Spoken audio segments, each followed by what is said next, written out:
환영하고 하나님의 큰 축복이 함께 하시길 기도드리겠습니다.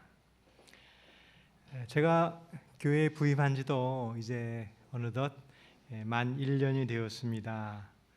서로 사람을 알게 되고 친해지기 위해서는 그 사람의 성격을 아는 것도 중요하다고 생각합니다. 1년 동안 제가 성격이 어떤지 좀 이렇게 아시겠습니까? 제 성격이 어떠냐면 아마도 다 아실 것 같습니다. 담임 목사님은 말이 없는 사람이다. 그리고 유머 감각도 좀 없는 사람이다. 그리고 또 먹는 것에도 취미가 없는 사람이다. 그리고 한번 감기에 걸리면 기침을 한 2달 정도 하는 사람이다. 아마 대개 공감 가실 것입니다. 사람이 알기 위해서 이렇게 성격을 아는 것도 중요합니다. 그러나 더 중요한 것이 있습니다. 제 성격보다 담임 목사가 추구하는 방향이 무엇인지를 아는 것이 중요합니다. 오늘은 제가 일반적인 말씀 설교보다는 제가 추구하는 방향을 좀 말씀드리겠습니다. 제가 추구하는 목표는 우리 성도님들을 기도 훈련, 말씀 묵상 훈련을 통해서 저희가 지금 잘 조직되어 있는 소그룹이 영적 친교 모임을 만드는 것이 제 목회의 목적입니다. 그래서 여러분 김민영 목사 기억나면은 꼭 기억하십시오. 모든 건 다 잊어버려 좋은데 목사님이 말씀 묵상 훈련을 했다라는 것만을 꼭 기억하시길 바라겠습니다. 그래서 오늘 어떻게 해서 이 기도 훈련, 말씀 묵상 훈련을 통해서 이 소그룹이 영적 친교 모임으로 될까를 한번 설명해 드리고자 합니다. 먼저 요한일서 3장 15절에 있는 말씀을 제가 읽겠습니다. 그 형제를 미워하는 자마다 살인하는 자니 살인하는 자마다 영생이 그 속에 거하지 아니하는 것을 너희가 아는 바라. 성경에 놀라운 말씀을 했습니다. 형제를 미워하는 자마다 살인한다고 그랬습니다. 이 말이 사실일까요? 정말 미워하면 사람을 죽이는 것 같은 그러한 영향력이 있을까요? 그래서 한번 실험을 해봤다고 합니다. 이 나무가 이 두 그루가 있는데 똑같은 조건에서 똑같은 환경에서 나무를 키웠습니다. 한 나무는 사랑해 하면서 물을 주었습니다. 한 나무는 미워, 짜증나, 싫어 그러면서 물을 줬어요. 똑같은 환경이었습니다. 나무가 어떻게 됐을까요? 차이가 있었습니다. 정말 신기한 일이었습니다. 일본에 그 기적의 사과나무라는 책이 있습니다. 이 아오모리 현의 기무라 아키노리라는 분이 이 기적의 사과나무를 만들었던 놀라운 이야기가 있었습니다. 이분이 사과 농사를 지었는데 어느 날 아내가 농약을 치고 나면 몸져 누웠습니다. 깨달은 게 농약이 이렇게 안 좋은 것이구나. 그러면서 사과나무를 키울 때 농약을 안 치고 유기농으로 키우고자 했습니다. 농약을 안 치니까 사과가 열매를 맺지 않는 거예요. 10년 동안 이 정상적인 열매를 맺지 않았습니다. 사과가 아주 넓은 밭이었는데 농약을 안 치니까 이제 맨 밭의 끝에 있는 나무가 이제 병균에 병이 들어서 죽어가기 시작했습니다. 이 사람이 정말 이 사과를 유기농으로 키우기 위해서 온갖 정성을 기울였는데 사과는 열매를 맺지 않고 이 옆에 있는 이 나무가 병균에 옮아서 죽어가고 있었습니다. 이제 이 기무라 아키노리라는 분이 죽어가는 사과나무를 붙들고 울면서 기도하기 시작했습니다. 이 사과나무야 살아나오라 막 기도하기 시작했어요. 그때 놀랍게도 죽어가던 병들어 죽어가던 사과나무가 살아나기 시작했어요. 그리고 정말 유기농에 농약을 주지 않고 열매를 맺는 사과나무를 맺게 되었습니다. 근데 이 사과밭이 한 8,000평 되었는데 한 가지 재미있던 사실은 이 맨 끝에 있는 사과나무를 다 끌어안고 막 기도하다가 이 저 끝에 있는 거는 너무 멀어가지고 얘는 기도를 하지 않았어요. 근데 이 붙들고 기도했던 것은 살아났는데 저 끝에서 기도하지 않은 거는 죽었습니다. 그걸 깨닫고 나무도 이 사랑을 아는구나. 성도 여러분, 우리가 할 말이 있습니다. 우리 마석교회에서는 미워하는 말, 불평하는 말, 화내는 말을 하지 마시길 바라겠습니다. 그리고 우리는 사랑의 말만 하시길 바라겠습니다. 이 미움은 사람을 죽인다고 그랬습니다. 근데 반대로 사랑의 말은 사람을 살릴 줄을 믿으시길 바라겠습니다. 그래서 오늘 한번 옆에 분을 한번 쳐다보면서 인사를 하겠습니다. 사랑합니다. 사랑합니다. 정말 저는 마석교회가 이러한 교회가 되기를 바랍니다. 아무리 힘든 일이 있더라도 우리가 사랑의 말을 하면 사과나무가 사는 것처럼 어떤 영혼도 살 줄을 믿습니다. 근데 목사님이 미워하지 말라고 그러면 어떡하나? 내가 막 화가 나는 거예요. 근데 미워하지 말라고 그러면 참으면 어떻게 될까요? 이렇게 막 화를 내면 그 사람이 죽는 거예요. 근데 이 화나는 입내 참으면 어떻게 됩니까? 내가 죽는 거예요. 화를 내면 상대방이 죽고 참으면 내가 죽고, 이거 어떻게 풀어야 될까? 좋은 방법이 있습니다. 스트레스를 받고 막 화가 났을 때 걷는 것이 이 스트레스를 푸는데 중요한 해결의 방법이라고 합니다. 그래서 막 속상한 일이 있으면 바깥에서 이렇게 걸으시기를 바라겠어요. 그리고 또 중요한 것이 그냥 걷는 것이 아니라 이야기를 하면 풀린다고 합니다. 그래서 가장 좋은 것은 걸으면서 이야기하면 이 화났던 마음이 풀리는 거예요. 제가 가끔 천마산에 가면 아주머니들이 막 걸으면서 막 이야기를 해요. 이런 분들은 이 모든 스트레스가 잘 풀릴 줄 믿습니다. 그러나 한 가지 문제가 있어요. 정말 속상한 일, 누구에게도 이야기하지 못하는 일은 이렇게 산책하고 이야기한다고 풀리지 않는 것입니다. 우리는 이 문제를 해결하기 위하여 사람이 아니라 하나님께 나아가서 이야기해야 되는 것입니다. 이것이 기도입니다. 여러분, 속상한 일이 있을 때 한번 산책해 보시길 바라겠습니다. 그대로 풀리지 못한 문제가 있으면 하나님께 기도해야 되는 거예요. 이것이 영적 친교 모임이라는 것입니다. 등산 가는 모임이 아니라 우리 교회에서 소그룹으로 모여서 내 속에 있는 마음들을 터놓고 이야기했을 때 우리의 고민들이 해결될 줄 믿습니다. 예수님께서는 이렇게 하셨습니다. 누가복음 5장 15절과 16절의 말씀입니다. 누가복음 5장 15절 16절. 예수의 소문이 더욱 퍼짐에 수많은 무리가 말씀도 듣고 자기 병도 고침을 받고자 하여 모여오되 예수는 물러가사 한적한 곳에서 기도하시니라. 예수님께서는 많은 일이 있었습니다. 식사할 시간도 없었고 주무실 시간도 없었고 또 바리새인들이 예수님을 비난하고 허물을 찾고자 많은 질문을 했습니다. 그러나 예수님께서는 피곤하지 않으셨어요. 그들의 시험에 넘어지지 않으셨습니다. 그 이유는 한적한 곳에서 기도하셨기 때문입니다. 그런데 우리는 삶 속에서 너무나 바쁩니다. 교회에 해야 될 일이 너무나 많이 있어요. 소그룹도 해야 되고 노방전도도 해야 되고 전도회도 해야 되고, 그래서 기도할 시간이 없습니다. 그렇기 때문에 우리는 지쳐서 쓰러지는 거예요. 예수님께서는 한적한 곳에서 기도하셨습니다. 지금 수많은 사람들이 모여 있습니다. 내가 나가면 많은 사람들을 이끌 수 있는 거예요. 많은 사람을 제자로 만들 수 있습니다. 그러나 예수님께서는 그렇게 하지 않으시고 그 일들을 뒤로 물리치시고 조용한 곳에서 기도하셨습니다. 그때 어떻게 되었을까? 누가복음 5장 17절입니다. 하루는 가르치실 때에 갈릴리의 각 마을과 유대와 예루살렘에서 온 바리새인들과 율법 교사들이 앉았는데 병을 고치는 주의 능력이 예수와 함께 하더라. 여러분, 이것이 능력 있는 신앙의 비결입니다.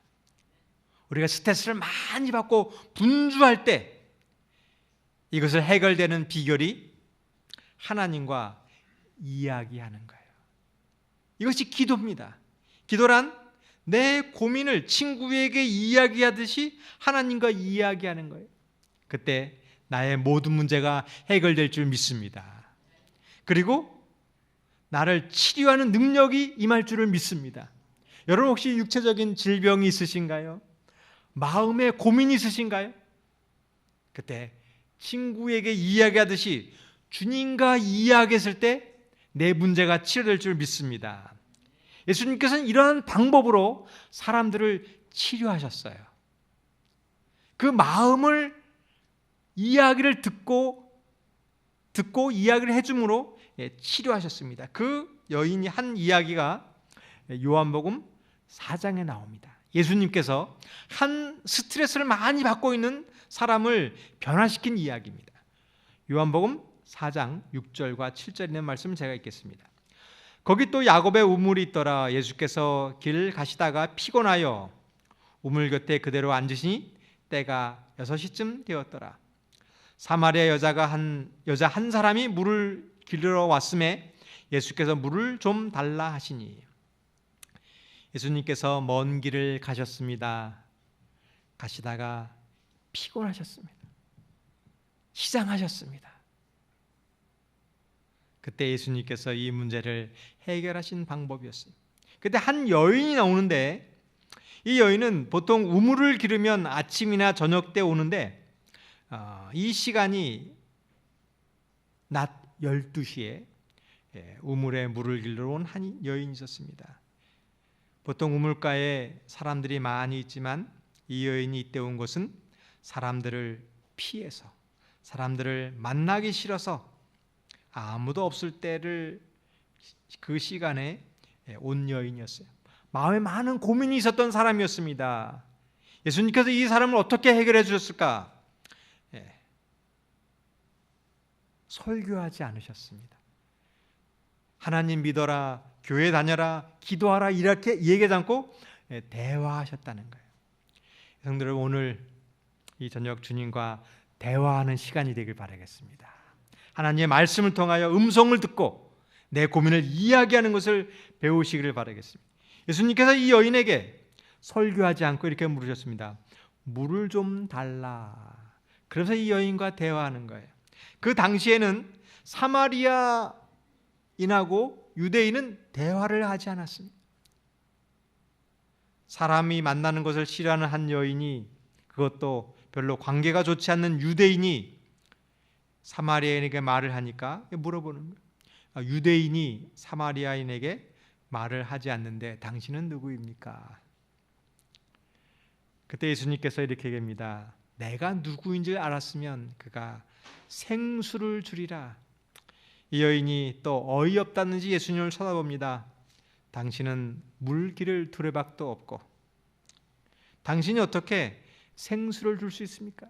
이 우물은 야곱이 우리에게 판 귀한 우물인데 당신이 어떻게 우물을 줄 수 있습니까? 이렇게 어이없듯이 얘기합니다. 예수님께서 또 대화를 하는 거예요. 내가 주는 물은 목마르지 않다. 이 여인이 또 대답합니다. 그런 물이 있으면 나도 먹고 싶습니다. 그때 예수님께서 갑자기 남편을 불러오라는 얘기를 하는 것입니다. 여인이 남편이 없다고 하자, 맞다, 지금 남편이 5 있는데 지금 있는 사람도 내 남편이 아니다. 여러분, 이것이 예수님께서 우리를 깨닫게 해주는 것입니다. 성경을 읽으면서 우리가 깨달아야 될 것은 나의 문제를 깨닫는 거예요. 이것은 누가 일방적으로 내 잘못을 이렇게 지적해서 깨닫는 것이 아니라 성경 말씀을 묵상하는 거예요. 하나님과 대화하는 것입니다. 이때 하나님께 질문하고 대답하고 성경 말씀을 읽으면서 내 죄가 드러나는 거예요. 이것이 말씀 묵상을 하는 목적입니다. 이 여인은 당신은 예수님께서 선지자임을 알게 되었습니다. 4장 25절 26절입니다. 여자가 이르되 메시아 곧 그리스도라는 이가 오실 줄을 내가 아노니 그가 오시면 모든 것을 우리에게로 알려주시리이다. 예수께서 이르시되 내게 말하는 내가 그라 하시니라. 여러분, 우리가 성경을 연구하면서 이 예수님을 발견하시기를 바라겠습니다. 여인이 대화하는 것처럼 일방적으로 이렇게 목사님이 설교하는 것이 아니라 내가 질문하는 거예요. 주님이 어디 계십니까? 내가 어떻게 생수를 얻겠습니까? 그때 내 잘못을 깨닫게 되는 거예요. 그때 예수님이 바로 내가 찾는 메시아임을 말씀 속에서 발견하는 것이 말씀 묵상의 비결인 것입니다. 최근에 우리 교육에서는 자기주도 학습법이라고 하는 거예요. 선생님이 일방적으로 막 가르치는 것이 아니라 학생들이 장점, 학생들이 원하는 것을 자기가 스스로 배우는 것입니다. 그때 자기의 능력이 개발되는 것입니다. 교회도 예수님도 마찬가지였습니다. 일방적으로 이 여인에게 막 가르치는 것이 아니라 이 여인이 깨닫도록 했습니다. 이것이 영적 친교 모임인 것입니다. 교회에서 일방적으로 가르치는 것이 아니라 내가 깨달은 것을 서로 나누는 것이에요. 이것은 그냥 친교와 다른 것입니다. 우리가 서로 친하게 지내고 서로 식사하고 좋은 이야기라고 살아가는 것이 아니라 하나님의 말씀을 묵상하고 이것을 이야기하는 거예요. 여러분, 저희 소그룹이 지금 잘 되고 있습니다. 제가 원하는 것은 이제 소그룹이 잘 되고 있는데 이 대화의 내용이 서로 소그룹에서 이제 나누는 내용이 꼭 이것을 나누시길 바라겠어요. 성경 말씀을 읽고 은혜 받은 것을 나누는 일, 이것이 중요한 것입니다. 이것을 하기 위해서는 말씀 묵상을 해야 되는 것입니다. 내가 이렇게 말씀을 묵상하지 않고는 하나님의 이야기를 할 수 없는 것이에요. 성경 말씀을 묵상해야만 우리가 영적인 말씀을 나눌 수 있습니다. 그래서 성경 말씀을 묵상하는 방법은 오늘은 창세기 묵상하고 내일은 출애굽기 하고 또 그 다음 날은 신약을 하고 이것이 아니라 한 책을 정해가지고 꾸준히 읽는 것이 필요합니다. 요한복음이라든지 창세기라든지 이것을 꾸준히 읽는 것이 중요합니다. 그래서 제가 교재를 정했습니다. 그것은 우리 교과를 가지고 말씀을 묵상하기로 했습니다. 그래서 이 교과 책을 묵상하는 것이 아니라 이 교과에 있는 이 성경절을 묵상하는 것입니다. 그래서 이번 과가 국어인데 이번 과의 범위는 요한계시록 13장입니다. 저희가 요한계시록을 연구하고 있잖아요. 그래서 이번 과는 요한계시록 13장입니다. 그러면 요한계시록 13장을 묵상하는 거예요. 쭉 읽습니다. 매일같이 읽고 이 교과서를 보면서 오늘의 교훈이 무엇인지를 아는 것입니다. 이것이 제가 우리 교회에서 성도님들에게 하고자 하는 일입니다. 이제 교과가 있는데 보통 저도 예전에는 교과를 언제 여러분 언제 교과 공부를 하셨습니까? 저도 예전에는 금요일 저녁에 보통 했습니다. 이제 앞으로는 매일같이 한번 이렇게 쭉 읽어보는 것이, 그리고 여기에 있는 성경절을 매일같이 묵상해 보는 것이. 여러분 이것을 한번 해보시겠습니까? 그랬을 때 우리의 신앙이 이제 바뀌는 거예요. 한 가지 이제 방법을 가르쳐 드리겠습니다. 어떻게 하느냐 하면 제 노트를 하나 만들었는데 다 사셨나요? 이것을 다 구입하시고 아직 저희가 50권이 더 남아 있습니다. 못 하신 분들은 구입하시길 바라겠습니다. 여기에 보면은 묵상하는 방법이 본계적 말씀 묵상입니다. 본계적이라는 게 뭐냐면 본 것, 깨달은 것, 적용. 간단하죠? 성경을 읽으면서 본 것이 무엇인지를 깨닫는 거예요. 본 것이란 뭐냐면 낱말의 뜻, 또 지도, 그 다음에 역사적 배경을 보는 것입니다. 깨달은 것은 그것 성경을 읽고 깨달은 것을 쓰는 것입니다. 그 다음에 적용한 것을 쓰는 것입니다. 한번 연습을 한번 해보겠습니다. 자, 여기 한번 보면서 이제 본 것, 깨달은 것, 적용하는 것을 한번 우리 성도님 한번 찾아보시길 바라겠습니다. 우리 사무엘상 1장 1절과 2절에 있는 말씀을 제가 읽겠습니다.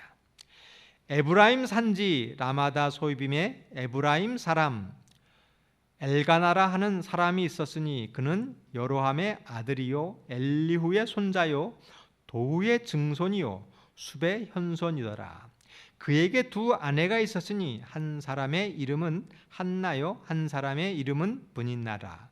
브닌나에게는 자식이 있고 한나에게는 자식이 없었더라. 이제 이 말씀을 이제 깊이 묵상하는 것입니다. 첫 번째, 본 것입니다. 첫 번째, 이 엘가나라는 사람이 어디 사람이라고 그랬습니까?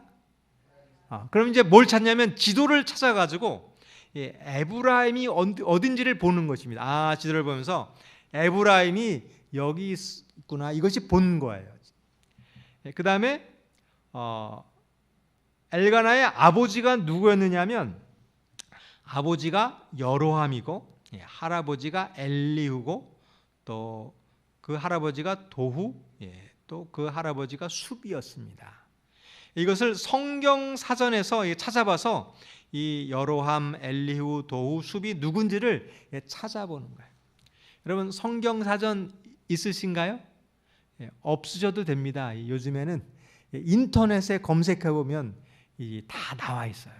이게 두꺼운 성경 사전이 없어도 다 있고 또 성경 사전이 하나 있으면 좋습니다.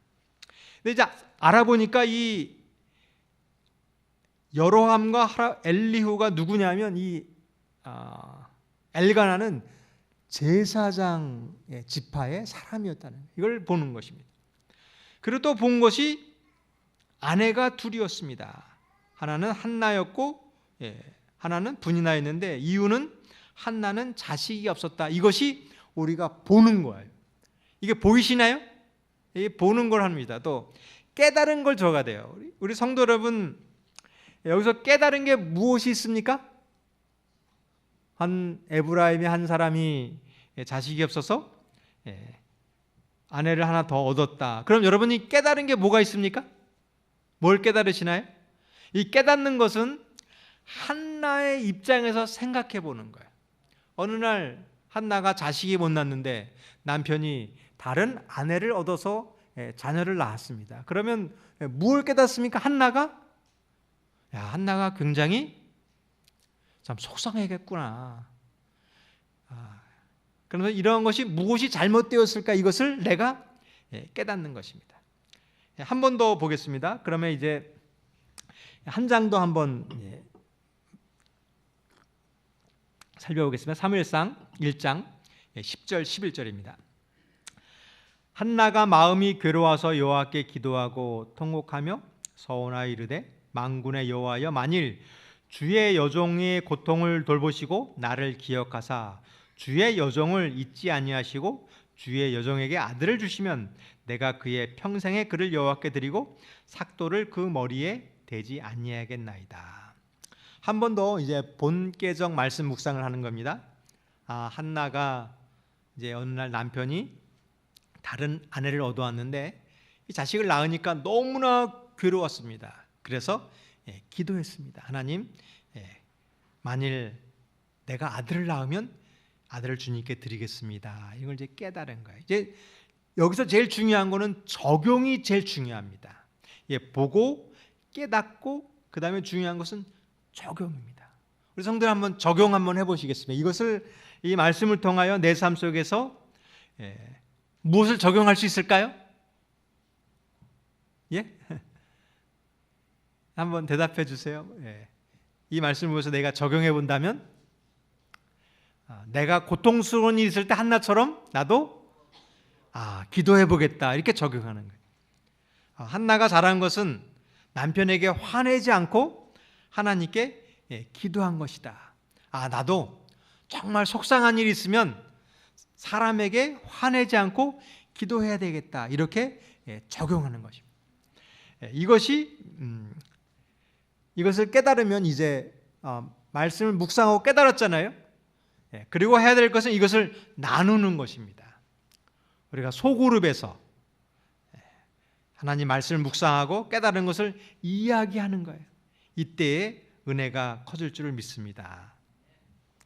또 한 가지는 저희가 강조하는 것은 교과 토의를 하는데, 이제 이 교과 토의가 한번 변해 보시길 바라겠습니다. 오래전부터 저희 교회에서는 토의식 교과를 강조하고 있습니다.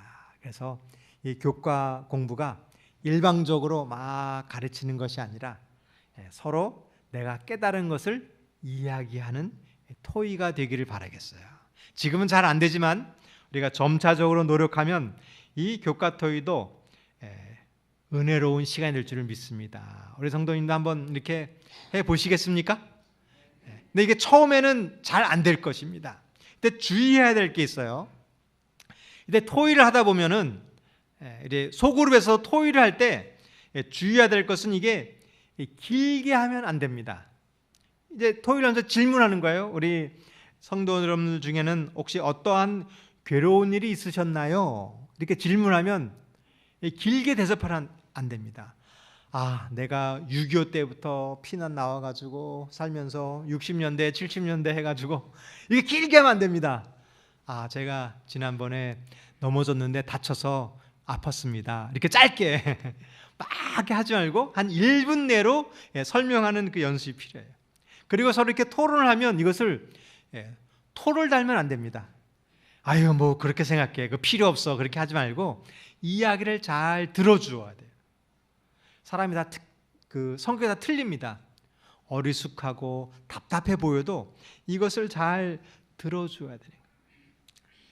또 다른 사람의 이야기를 들으면 이것을 또 이렇게 흉보거나 핑계대면 안 됩니다. 그 아픈 모습을 보면은 감싸 주어야 돼요. 이것이 토론하는 비결입니다. 이때 놀라운 일이 벌어집니다. 이 말씀 묵상 토론을 했을 때 이걸 통해서 사람들이 변하는 것을 볼 수 있습니다.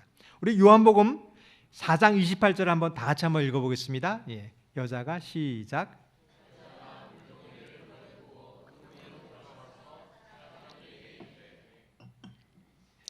이 여인은 사람을 만나는 길을 싫어하는 사람이었습니다.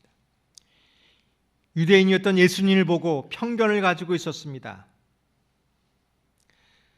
남편이 5이나 있었던 생활이 복잡한 여인이었습니다. 이 여인이 예수님을 만나자 변했어요. 사람들에게 가서 내가 만난 메시아를 증거하는 사람으로 변했습니다. 이것이 말씀 묵상의 능력입니다. 저는 이것을 직접 경험해 봤어요. 제가 소그룹을 인도하면서 소그룹에서 말씀을 묵상하고 나누면서 아무것도 하지 않았는데 사람들이 변하는 거예요. 말씀만 들었는데 변하는 것입니다. 제 수제자가 있습니다. 보통 제가 목회하면서 한 3, 4년 하고 이제 이동하잖아요. 근데 제 수제자가 있는데 제가 거의 한 30년째 가르친 사람이 있습니다. 누구냐면 저희 아내입니다. 처음에는 이 말씀 묵상하려니까 물어보면 잘 대답을 못해요. 근데 요즘에 설교를 하면은 가장 은혜를 받았다고 합니다. 그래서 뭘 은혜를 받았는데, 근데 제가 설교를 하지 않았는데 자기가 은혜 받았대요. 왜냐하면 설교 말씀을 듣고 자기가 생각하는 거예요. 여러분, 우리가 이 변화에 확신을 가지시기 바라겠습니다. 우리가 말씀을 읽으면 말씀에 능력이 있고 변화될 줄 믿으시길 바라겠습니다. 그때 예수님께서 이렇게 얘기했습니다. 요한복음 4장 31절 32절입니다. 그 사이에 제자들이 청하여 이르되 랍비여 잡수소서. 이르시되 내게는 너희가 알지 못하는 먹을 양식이 있느니라. 이 여인은 우물을 버려두고 사람들에 가서 복음을 전했습니다. 이것이 하나님의 말씀을 깨달은 사람의 비결입니다. 예수님께서도 피곤하셨고 지치셨고 고나셨는데 사람이 변화된 모습을 보면서 나에게 먹을 양식이 있다고 했습니다. 제가 처음으로 이 말씀 묵상을 깨닫던 것이 제가 삼육대학교 신학과 학생 시절에 이 말씀 묵상을 깨달았어요. 아마 지금부터 한 30여 년 전인 것 같습니다. 그 성경의 이제 모임이 등불회라는 모임이 있었습니다. 그 학생들이, 기숙사 학생들이 이제 일요일 저녁에 강의실에 모여가지고 한 20-30명이 모여서 한 10명씩 소그룹으로 나눠서 말씀을 묵상하고 나누는 거예요. 제가 30년 전 일이었는데 지금도 기억이 나는 거예요. 요한복음, 마가복음, 히브리서를 서로 이야기했던 것이 지금도 기억이 나요. 정말 얼마나 이 강력한 은혜가 있었는지 서로 내가 받은 기별을 깨닫고 이야기해주고 기도하는 것. 여러분, 여기에 사람을 변화시키는 능력이 있음을 믿으시길 바라겠습니다. 여러분, 혹시 상처받는 일이 있으시나요? 내가 속상한 일이 있으면 이거 기억이 잘 지워지지 않습니다. 내가 잊혀져야지, 근데 안 잊혀져요. 이 기억이 있는 비결이 있습니다. 매일 아침 말씀을 펴고 읽어보시길 바라겠어요. 제가 오늘도 새벽 기도를 하기 위해서 말씀을 읽었습니다.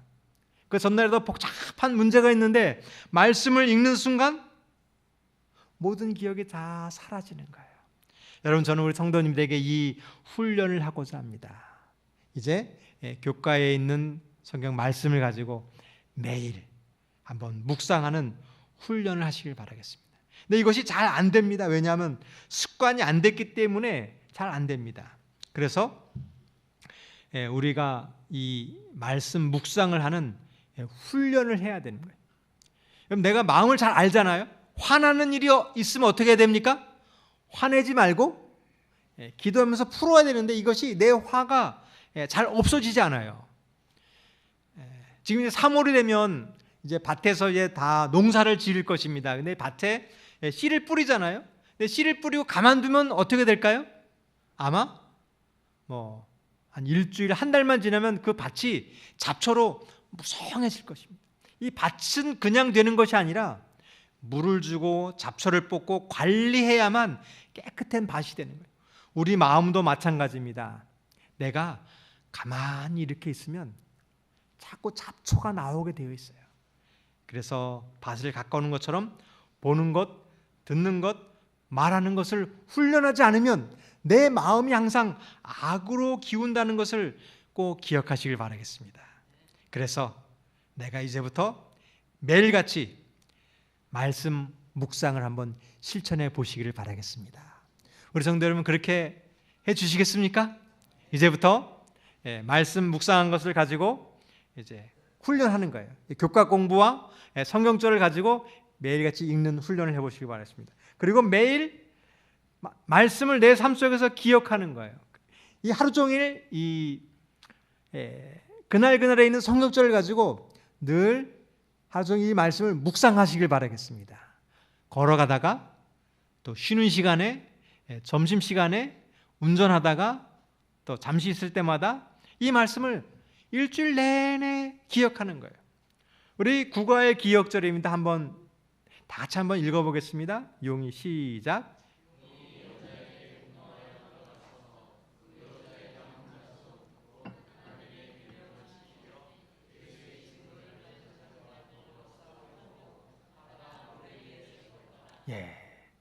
이제 요한계시록 13장인데 이 말씀을 하루 종일 읽는 것입니다.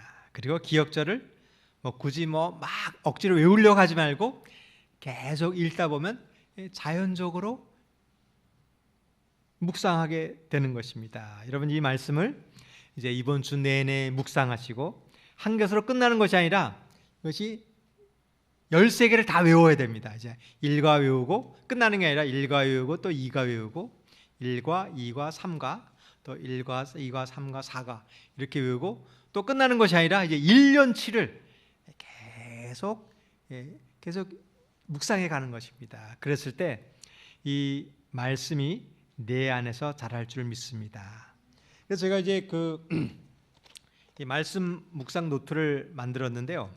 이것을 이제 사용법을 이제 가르쳐 드리겠습니다. 여기 보면은 첫 번째 기도 노트가 있습니다. 이제 기도를 했는데 그냥 기도하는 것이 아니라 이거를 꼭 쓰시기를 바라겠어요.